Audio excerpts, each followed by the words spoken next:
अल्लाह ही अल्लाह किया करो, दुख न किसी को दिया करो, जो दुनिया का मालिक है नाम उसी का लिया करो। अस्सलामु अलैकुम वरहमतुल्लाहि वबरकातुहू। नाज़रीन, इस्तक़बाल है, स्वागत है आपका viral news live studio Jalgaon, Maharashtra, India में। मैं आपका मेज़बान मुफ्ती मोहम्मद हारून नदवी।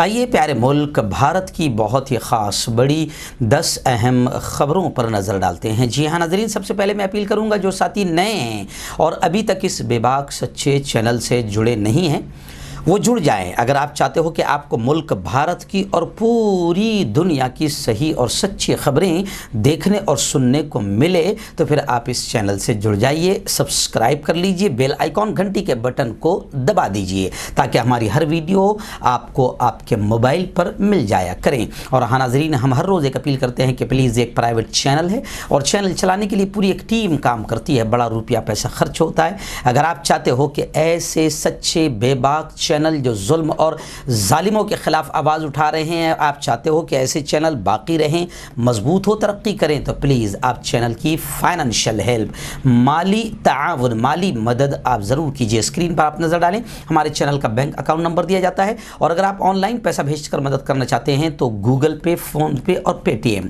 तीनों का नंबर एक ही है, 9923223361। अल्लाह ने जो भी आपको ताकत दी है, हर दिन या हफ्ते में एक बार या महीने में एक बार आप चैनल की 200, 500, 1000 रुपये आप चैनल की मदद ज़रूर करें और चैनल को मजबूत करें। नाज़रीन, आज जुमेरात का दिन है और जो हमारा तकरीबन 2 सालों से जो जुमा के दिन लाइव बयान होता था वो आज से जुमेरात के दिन ही हुआ करेगा, क्योंकि तकरीबन 1 साल से उलमा की ये दरख्वास्त आ रही थी कि मुफ्ती साहब वो आप जो जुमा को बयान करते हैं रात में, वो जुमेरात की रात में कर दीजिए ताकि फिर हमको मस्जिदों में जुमा के दिन वो बयान करने में आसानी हो जाए, हमको मौका मिल जाए। क्योंकि आप हालात हाजिरा के एतबार से बोलते हैं तो हम भी चाहते हैं कि आपके बयान से फ़ायदा उठाकर जुमा में हम उम्मत तक ये पैगाम पहुंचा दे। तो हमने उलमा इकराम की दरख्वास्त को सामने रखते हुए, और दूसरी ये बात कि मुझे भी बहुत तकलीफ़ होती थी जुमा को बयान करने में, क्योंकि सुबह 2 घंटे रिकॉर्डिंग करना, फिर 1 घंटा जुमा में दोपहर में बयान करना, फिर रात को लाइव बयान करना, तो बहुत तकलीफ़ मुझे भी हो जाती थी। इसलिए आज से ये बयान जुमेरात के दिन होगा। तो आज का 9:30 बजे बयान रहेगा इंडिया के वक्त के एतबार से इसी चैनल पर। और आज के बयान का बहुत अहम उन्वान है कि अगर अब भी ना जागे तो हालात फिर आप देख रहे हैं। तो ख़ास तौर से इस बयान को उलमा, अइम्मा, कौम के ज़िम्मेदारान और उम्मत का हर फ़र्द इस बयान को ज़रूर सुने और अपने घर की औरतों को भी सुनाएं, क्योंकि मुल्क के हालात, दुनिया के हालात में हमें कैसे संभलना है, कैसे बेदार होना है और इन हालात का मुकाबला कैसे करना है, अल्लाह और रसूल सल्लल्लाहु अलैहि वसल्लम ने क्या फरमाया है, इस पर आज तफसीली बात होगी। आज रात का बयान देखना न भूलें और दोस्तों को भी ये दावत शेयर करें। आइए नाज़रीन, पहली बड़ी ख़बर जो गुज़िश्ता कल सबसे ज़्यादा हाईलाइट थी, जी हाँ, हज़रत मौलाना कलीम सिद्दीकी साहब दाई इस्लाम, मुबल्लिग़ इस्लाम को गिरफ़्तार किया गया। मैं आपको बता दूं कि मैं पहले ही से कहते आ रहा हूं कि यूपी इलेक्शन है, इस वजह से ये बदमाशियां शुरू रहेगी, एक के बाद एक ऐसा ही माहौल बनाया जाता रहेगा। जी हाँ, इसलिए आज के बयान का भी हमारा उन्वान है, रात में ज़रूर सुनना 9:30 बजे कि अगर अब भी ना जागे तो मैं पहले ही दिन से कह रहा था कि ये सब गिरफ्तारी यूपी के इलेक्शन को सामने रख कर की गई है ताकि असल मुद्दों से लोगों का ध्यान हटें। तो आज यही बात अमानतुल्लाह खान साहब, दिल्ली एक कद आवर नेता है और यूँ समझिए कि आप जानते ही है कि एक बड़े कद आवर नेता है अमानतुल्लाह खान साहब और ज़िम्मेदार भी है। उन्होंने भी कहा है कि गिरफ्तारी यूपी इलेक्शन के पेश नज़र की गई है। वहीं पर मैं आपको बता दूं कि योगी हुकूमत ने मुसलमानों पर एक और कहर ढाया और 3 मौलाना के साथी उलमा और ड्राइवर को भी उठा लिया। फ़िलहाल आवाम में ज़बरदस्त गमो गुस्सा है, लेकिन मेरा मानना है कि अभी भी आवाम जागी हुई नहीं है। तमाम बड़ी बड़ी तंजीमें सब अभी फ़िलहाल खामोश नज़र आ रही है, जो इंतहाई अफसोस की बात है। लेकिन खैर, गुज़िश्ता कल मौलाना कलीम सिद्दीकी साहब को अदालत में जब पेश किया गया तो अदालत ने पुलिस को फटकार लगाई, ATS को फटकार लगाई। वैसे बड़े बेशरम हो चुके हैं, कितने भी फटकार लगाओ। तो ATS को फटकार लगाई, रिमांड देने से अदालत ने इनकार कर दिया, लेकिन 14 दिनों के लिए मौलाना जेल भेज दिए गए। जमीयत उलमा महमूद मदनी की यूनिट ने कानूनी इमदाद फराहम की है। हाफिज नदीम सिद्दीकी जो महाराष्ट्र के जिम्मेदार है, उनका बयान आया है। उन्होंने कहा है कि इंशाअल्लाह मौलाना कलीम की बेगुनाही साबित होकर रहेगी, इंशाअल्लाह। वहीं पर मैं आपको बता दूं कि मिल्ली काउंसिल का एक बयान आया है कि मौलाना कलीम सिद्दीकी की गिरफ्तारी बिल्कुल गलत है। वहीं पर नौजवान आलिम दीन मुस्लिम पर्सनल बोर्ड के जिम्मेदार हज़रत मौलाना उमरान रहमानी का भी बयान आया है कि ये बिल्कुल उनकी जिस अंदाज में गिरफ्तारी की गई, ये संविधान का भी खिलवाड़ है, उनकी गिरफ्तारी गलत है। मौलाना मिल्ली काउंसिल ने भी कहा है कि लालच की वजह से मौलाना कलीम सिद्दीकी साहब जो काम करते हैं, मज़हब का प्रचार और प्रसार हर एक को हक़ है, और लालच की वजह से कोई भी मज़हब तब्दील नहीं करता, जो इल्ज़ाम मौलाना पर लगाया जा रहा है। तो मिल्ली काउंसिल ने कहा कि लालच की वजह से कोई भी मज़हब तब्दील नहीं करता है। वहीं पर मैं आपको बता दूं कि SIO का भी बयान आया है कि बैनुल मज़ाहिब मुकालमा, बातचीत, ये कोई जुर्म नहीं है, हमारे संविधान ने इसको जुर्म नहीं कहा है। मौलाना कलीम सिद्दीकी को SIO ने भी रिहा किए जाने की, जल्द रिहा किए जाने की मांग की है। और हाँ, मैं आपको बता दूं कि बाकायदा इस मुल्क में ईसाई मिशनरीज बड़े पैमाने पर काम करती है। मौलाना कलीम सिद्दीकी पर लालच देकर धर्म परिवर्तन का इल्ज़ाम लगाया गया, जबकि ईसाई मिशनरीज यहाँ पर बड़े पैमाने पर काम करती है और फाइनेंशियल सपोर्ट भी करती है, लोग ऐसा कह रहे हैं बाकायदा। और अभी बड़ी खबर आई कि एक कर्नाटक के BJP के रुकने असम्बली गौली हिट्टे शेखर ने इल्ज़ाम लगाया है कि ईसाई मिशनरियों ने मेरी माँ का मजहब तब्दील करवाया है। तो कर्नाटक के BJP विधायक MLA ने ईसाई मिशनरी पर जांच और कार्रवाई का मुतालबा किया है। तो खैर ये खबर इसलिए भी अहम है कि कलीम सिद्दीकी साहब पर भी यही इल्ज़ाम है। तो ये काम तो दूसरी तंजीमें बाकायदा करती है, ईसाई मिशनरीज बड़े पैमाने पर करती है, लेकिन मौलाना कलीम सिद्दीकी का जुर्म यह है कि वो मुसलमान है, और जुर्म यह है, अभी फ़िलहाल उनका जुर्म नहीं बल्कि UP का इलेक्शन है, इसलिए हमको बदमाशी और हरामीपन करना बहुत ज़रूरी है। आइए नाज़रीन, सेंट्रल विस्टा आपने सुना होगा, एक शानदार फ़कीर का महल तैयार हो रहा है। सेंट्रल विस्टा, ऐसा फ़कीर जो कभी भी झोली उठाकर भाग सकता है, वो खुद कहते हैं कि हमारा क्या है, हम तो झोली उठाकर चल देंगे। तो खैर, सेंट्रल विस्टा के बारे में काफ़ी पहले भी विवाद सामने आ चुका है, और अब मैं आपको बता दूं कि सेंट्रल विस्टा प्रोजेक्ट पर दिल्ली हाई कोर्ट में सुनवाई हो रही है। और आपको ये भी मालूम होगा कि सेंट्रल विस्टा प्रोजेक्ट के तहत 6 अहम और कदीम हिस्टोरिकल पुरानी मस्जिदें और मजहबी मकामात आ रहे हैं, जिनके ताल्लुक़ से अवाम में ख़ासकर मुसलमानों में बड़ी तशवीश पाई जा रही है, जबकि हुकूमत की जानिब से अभी इस ताल्लुक़ से कोई वजाहत सामने नहीं आई है। लेकिन इसको लेकर दिल्ली वक्फ बोर्ड सरगर्म हो गया है कि सेंट्रल विस्टा का जो प्रोजेक्ट है, इसमें 6 मस्जिदें पुरानी भी हो तोड़ी जाएगी। तो अब इसको लेकर दिल्ली वक्फ बोर्ड सरगर्म हो गया है, और इबादत गाहों के ताल्लुक़ से मरकज़ से अब कोर्ट ने, दिल्ली हाई कोर्ट ने जवाब मांगा है। और दिल्ली वक्फ बोर्ड ने अपनी अर्जी में अदालत आलिया से इन मसाजिद की हिफाजत को यकीनी बनाने का मुतालबा किया है, क्योंकि तशवीश ये पाई जा रही है कि सेंट्रल विस्टा का जो प्रोजेक्ट है, इसमें 6 मस्जिदें भी तोड़ी जा सकती है। नाज़रीन, जम्मू कश्मीर को लेकर और कश्मीर के मसले को लेकर इस वक्त बड़ी ख़बर आ रही है। जी हाँ, तुर्की के प्रेसिडेंट तैयब अर्दोगान, सदर तैयब अर्दोगान ने जनरल असम्बली के खिताब में, जेनेवा में जनरल असम्बली के खिताब में मसले कश्मीर को अक़वाम मुत्तहदा की करारदादों के तहत हल करने पर जोर दिया। मसले कश्मीर, तैयब अर्दोगान ने कहा कि मसले कश्मीर UNO की करारदादों के तहत हल किया जाए। उन्होंने कहा कि 74 बरसों से कश्मीरी हक़ खुददारी के मुंतज़िर है। आलमी ख़बर रसा इदारे के मुताबिक अक़वाम मुत्तहदा की जनरल असम्बली के 76वें सेशन में 193 अरकान से खिताब करते हुए तुर्क सदर अर्दोगान ने कहा है कि कश्मीर एक सुलगता हुआ तनाज़ा है, एक विवाद है, और ये जनूबी एशिया में इस्तेकाम और अमन का जामिन भी है कि अगर यहाँ इस्तेकाम, यहाँ पर अगर माहौल सही होगा तो पूरे जुनूबी एशिया में अमन और शांति आएगी। तो तुर्क सदर अर्दोगान ने दहाइयों पुराने मसले कश्मीर को अक़वाम मुत्तहदा की करारदादों की बुनियाद पर हल करने पर जोर देते हुए कहा कि भारत ने कश्मीर की जो खुसूसी हैसियत ख़त्म की है, इससे मसला और प्रॉब्लम और ज़्यादा पेचीदा हो गया है। इसलिए तुर्क सदर ने कहा कि 74 बरसों से कश्मीर के मजलूम अवाम, वहाँ की जनता अपने हक़ के खुददारी के मुंतज़िर है। वो इंतज़ार कर रहे हैं कि आखिर कब अक़वाम मुत्तहदा की करारदादों पर अमल होगा, क्योंकि कश्मीर में इस वक्त जो है मनमानी और हिटलर शाही और तानाशाही का दौर और उसी अपने ताकत के बलबूते पर काम किया जा रहा है। हाँ ये नाज़रीन, इस वक्त बड़ी ख़बर आ रही है कि हमारे प्यारे प्यारे लाड के हर दिल अजीज़ PM नरेंद्र मोदी जी आज जो 1.5 सालों से मुल्क में फंसे हुए थे, आज अमेरिका के लिए रवाना हो गई।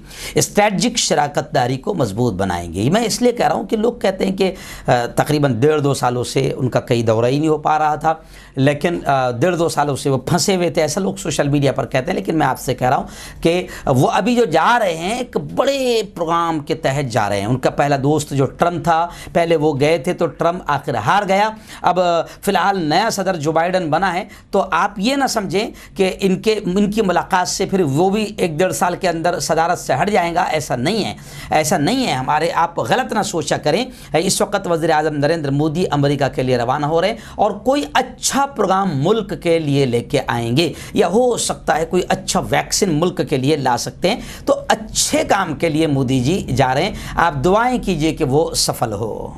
और ख़ुद मिस्टर मोदी ने ये भी बताया कि वो ऑस्ट्रेलिया और जापान के PM से भी अलग अलग मुलाकात करेंगे और अपने ममालिक के साथ हिंदुस्तान के मजबूत 2 तरफ़ा ताल्लुकात का जायज़ा लेंगे और इलाकाई और आलमी वसाइल पर नतीजा खेज़ बातचीत करेंगे। लेकिन इस खबर के आने के बाद आप लोग सोशल मीडिया पर जो कमेंट्स चला रहे हो, ये भी अच्छी बात नहीं है। हालांकि एक एतबार से अच्छी बात भी है, क्योंकि आप लोग ये कह रहे हैं मोदी जी से, मैं चाहता हूँ कि कम से कम उन तक ये बात पहुँच जाए।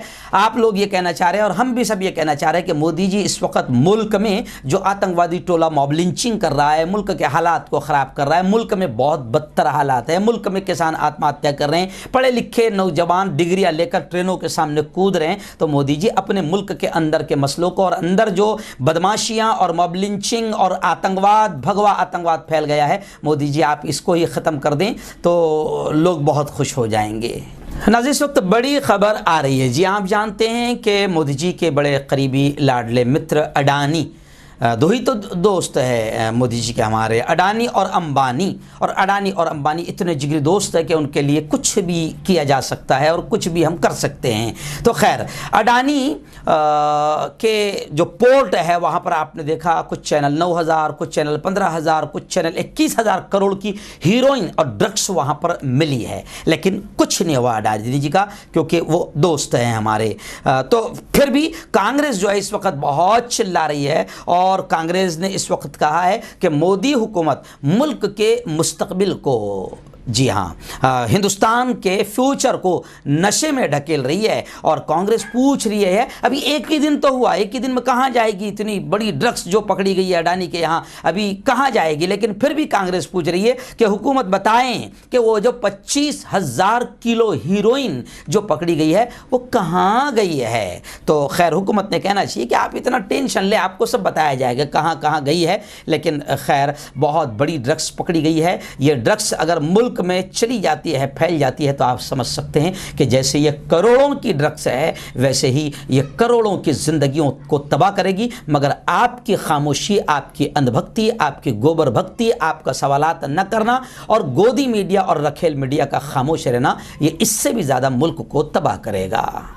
चलिए आइए, एक और चौंकाने वाली खबर सामने आ रही है। जी हाँ, लॉकडाउन के नाम पर आपके कारोबार को तो तबाह कर दिया गया, आप और हम सब तबाह हो गए हैं और अब लोग आत्महत्या की तरफ बढ़ रहे हैं। लेकिन आइए, और ज़बरदस्त विकास हुआ है और एक बड़ी खबर आपको चौंका देगी। कांग्रेस ने सुप्रीम कोर्ट के जज से जांच का मुतालबा किया है कि सुप्रीम कोर्ट के जज इंक्वायरी करे। किस बात की? जी हाँ, वो खबर यह है कि अमेज़ॉन, आप जानते हैं ये कंपनी अमेज़ॉन की जानिब से तकरीबन 8,500 करोड़ रुपए की रिश्वत दी गई है। जी, कांग्रेस ने कहा है कि ई कॉमर्स कंपनी अमेज़ॉन ने मुल्क के कानून को तब्दील करने के लिए, ये जो बिजनेस के और ये सारे जो कारोबार कानून चेंज हो रहे ना, तो ये कानून को चेंज करने के लिए अमेज़ॉन कंपनी की जानिब से हुकूमत को 8,500 करोड़ रुपए की रिश्वत देकर छोटे कारोबारियों को तबाह करने की साजिश की गई है। इस मामले की सुप्रीम कोर्ट के जज ने इंक्वायरी करना चाहिए, ऐसा मुतालबा बुध के रोज नामा निगारों से बातचीत करते हुए कांग्रेस के मीडिया सेल के सरबराह रणदीप सिंह सुरजेवाला ने इल्जाम लगाते हुए किया है और उन्होंने साफ कहा है कि 8,500 करोड़ रुपये अमेज़ॉन ने रिश्वत दी है ताकि ई कॉमर्स कारोबार बढ़े और आप और हम जैसे छोटे कारोबारी ख़त्म हो जाए, तो वो आबाद हो जाए और उसके उनके आड़ में पूरे मुल्क के छोटे छोटे लोग मरने पर मजबूर हो जाए, हुकूमत को कोई फ़र्क नहीं पड़ता है। नाज़रीन, बड़ी खबर इस वक्त ये भी आ रही है रियासत महाराष्ट्र की कि महाराष्ट्र के गवर्नर भगत सिंह कोश्यारी, आप जानते हैं कि किसके लिए काम करते हैं। साफ उन पर इल्ज़ाम है कि वो सिर्फ़ और सिर्फ केंद्र सरकार और बीजेपी के लिए काम करते हैं। हालांकि गवर्नर को ऐसा नहीं करना चाहिए, लोग ऐसा कहते हैं, मगर अब उन पर ये इल्ज़ाम है। तो अब बड़ी खबर ये आ रही है कि रियासत महाराष्ट्र की महा विकास अघाड़ी सरकार और गवर्नर भगत सिंह कोश्यारी के दरमियान फिर जंग शुरू होने का इम्कान है, फिर जंग छिड़ सकती है। वजह क्या है? क्योंकि गवर्नर ने ओबीसी सियासी रिजर्वेशन ऑर्डिनेंस पर गवर्नर ने महाविकास अघाड़ी से वजाहत मांगी है। तो गवर्नर और हुकूमत एक बार फिर आमने सामने हो गई है। गवर्नर ने ऑर्डिनेंस पर दस्तखत नहीं किए। ज़राए के मुताबिक रियासती हुकूमत यानी महाविकास अघाड़ी ने ओबीसी सियासी रिजर्वेशन ऑर्डिनेंस पर गवर्नर ने दस्तखत नहीं किए और इस सिलसिले में हुकूमत से वजाहत मांगी है। तो महाविकास अघाड़ी हुकूमत ने हाल ही में ओबीसी के सियासी रिजर्वेशन के हवाले से एक ऑर्डिनेंस जारी किया था। ऑर्डिनेंस गवर्नर भगत सिंह कोश्यारी को दस्तखत के लिए भेजा गया था, मगर गवर्नर ने ऑर्डिनेंस पर दस्तखत नहीं किए, बल्कि गवर्नर ने वजाहत मांगी है। तो अब खबरें आ रही है कि गवर्नर और हुकूमत एक बार फिर आमने सामने आ चुके हैं। नाज़रीन, एक अच्छी खबर जिससे मैं बहुत खुश हुआ और इसीलिए आप तक भी पहुंचाना चाहता हूं। जी हाँ, आप जानते हैं कि हमारे महाराष्ट्र का एक ज़िला है अमरावती। इस वक्त बड़ी खबर ये आ रही है कि डॉक्टर मोहम्मद आकिब देशमुख ये पीएचडी रिसर्च सुपरवाइज़र मुंतखब किए गए हैं। बहुत बड़ी बात है। डॉक्टर मोहम्मद आकिब देशमुख अब स्टूडेंट्स को, तलबा को पीएचडी उर्दू तहकीक में बहसियत निगरां रहबरी करेंगे। डॉक्टर मोहम्मद आकिब देशमुख, मैं आपको बताऊं कि 10 साल से श्रीमती केशरबाई महाविद्यालय, लाहौटी महाविद्यालय अमरावती में दर्स व तदरीस की टीचिंग की खिदमात अंजाम दे रहे हैं। डॉक्टर मोहम्मद आकिब देशमुख साबिक सदर शोबे उर्दू जीएस कॉलेज खामगांव और डॉक्टर मोहम्मद तालिब मोहम्मद मूसा देशमुख के साहिबजादे हैं। और डॉक्टर मोहम्मद रागिब देशमुख, डॉक्टर मोहम्मद आकिब देशमुख की इब्तदाई तालीम जो है लोहारा और हाई स्कूल, अंजुमन हाई स्कूल शेगांव में मुकम्मल करने के बाद उन्होंने जूनियर कॉलेज से बीए तक की तालीम जीएस कॉलेज खामगांव में हासिल की। और अभी बड़ी खुशी महसूस हो रही है कि अल्लाह ने डॉक्टर मोहम्मद आकिब देशमुख को एक बड़े ओहदे पर, तालीमी ओहदे पर बिठाया है कि डॉक्टर मोहम्मद आकिब देशमुख अब पीएचडी रिसर्च सुपरवाइज़र के तौर पर मुंतखब कर लिए गए हैं। इसलिए मुझे बड़ा अच्छा लगा कि हमारे बच्चे अब इस लेवल पर भी जा रहे हैं। मैं दुआएं करता हूं कि अल्लाह ताला हमारे बच्चों को तालीमी मैदान में और आगे बढ़ाएं और डॉक्टर मोहम्मद आकिब देशमुख को और उनके अहल खाना को भी हम वायरल न्यूज़ लाइव और साप्ताहिक हिंदी नदवे टाइम्स की पूरी टीम की जानिब से मुबारकबादियाँ पेश करते हैं।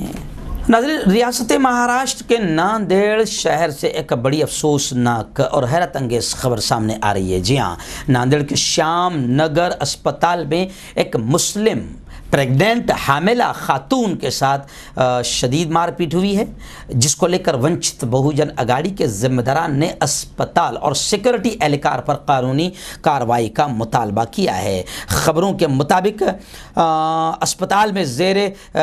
अस्पताल में आने वाली एक मुस्लिम हामिला खातून से सिक्योरिटी एहलकार ने बुरी तरह से मारपीट किया है। हामिला खातून के साथ मारपीट किए जाने की वजह से उस खातून की हालत नाजुक बताई जा रही है। उस खातून को फ़ौरन शहर के सरकारी अस्पताल में इलाज के लिए दाखिल किया है। तफसीलात के मुताबिक नांदेड़ शहर के खड़कपुरा इलाके में रहने वाली हामिला मुस्लिम खातून तशख़ीस के लिए चेकअप के लिए अपने शौहर के साथ शामनगर इलाके के सरकारी अस्पताल में आई थी। इस अस्पताल में हामिला खातून के साथ नहायत ही नारवा और बदतमीज़ी का सलूक किया गया। शिकायत करने पर अस्पताल में ज़ेर खिदमत अंजाम देने वाले मैस्को कंपनी के खातून सिक्योरिटी एहलकार ने 4 माह की हामिला खातून को बुरी तरह से पीटा, जिसके सबब यह हामिला खातून वहीं पर बेहोश हो गई। तब वंचित बहुजन अगाड़ी के जिम्मेदारान ने अस्पताल और सिक्योरिटी एहलकार पर कानूनी कार्रवाई का मुतालबा किया है। नाज़रीन, आप जानते हैं कि मुल्क में मॉब लिंचिंग के वाक़यात हद से ज़्यादा बढ़ते जा रहे हैं और यूपी इलेक्शन जैसे जैसे करीब आ रहा है तो ये मॉब लिंचिंग और ज़्यादा बढ़ती जा रही है। मॉब लिंचिंग किसे कहते हैं आप जानते हैं। आम ज़बान में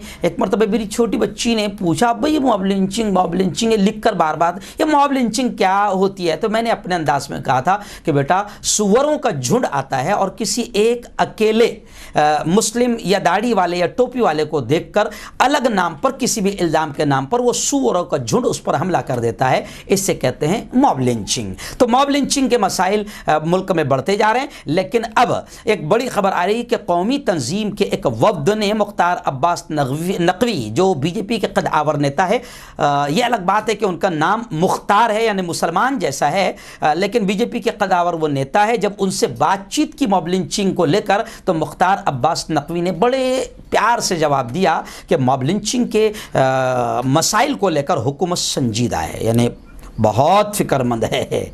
अब हंसी भी आती है, क्या करें, इन बेशरमों के बयान पर हंसी भी आती है। वो कह रहे हैं कि हुकूमत बहुत संजीदा है। तो लोग सोशल मीडिया पर बड़ा ज़बरदस्त मुख्तार अब्बास नकवी को बड़े प्यारे प्यारे अल्फाजों से नवाज रहे हैं। वो प्यारे प्यारे अल्फाज मुझे कहना मुनासिब नहीं है। तो लोग ये कह रहे हैं कि लगातार सुअरों का झुंड हमला करते जा रहा है, अभी तक एक भी सुअर को उठाकर जेल में नहीं डाला गया है। और मुख्तार अब्बास नकवी बड़े स्टाइल से कह रहे हैं कि हुकूमत बड़ी संजीदा है।